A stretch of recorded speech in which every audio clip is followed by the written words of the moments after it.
পূর্ব বর্ধমানের ঘুষকরায় দলীয় অফিসের দখল নিল সিপিআইএম। শনিবার এক মিছিল করে গিয়ে ওই ভবন পুনরুদ্ধার করে সিপিআইএম পূর্ব বর্ধমান জেলার কর্মীরা। 2019 সালে এক ব্যক্তিকে ওই বাড়ির লিজ দেওয়া হয়েছিল। 2022 সালে সেই লিজের মেয়াদ শেষ হলেও তিনি তা ফেরত দিচ্ছিলেন না বলে সিপিআইএম এর অভিযোগ।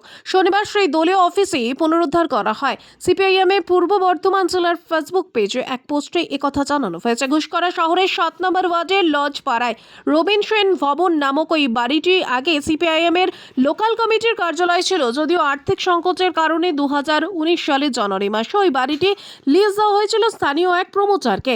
সিপিআইএম এর অভিযোগ, 2022 সালে জানুয়ারি মাসে লিজের নির্ধারিত সময় পেরিয়ে যাবার পরেও ওই ব্যবসায়ী কিছুতেই বাড়িটি ছাড়ছিলেন না, জানিয়ে কিছুদিন আগেই আইনি পথে যাবার হুঁশিয়ারি দিয়েছিলেন সিপিআইএম এর নেতৃত্ব। আগামী 12 ফেব্রুয়ারি ধর্মঘটের সমর্থনে শনিবার ঘুষকরা শহরে এক মিছিলের আয়োজন করে সিপিআইএম। এই মিছিলে উপস্থিত ছিলেন একাধিক স্থানীয় সিপিআইএম নেতৃত্ব। মিছিল শেষে তারা কর্মী সমর্থকদের সঙ্গে নিয়ে গিয়ে বাড়িটি দখল নেন।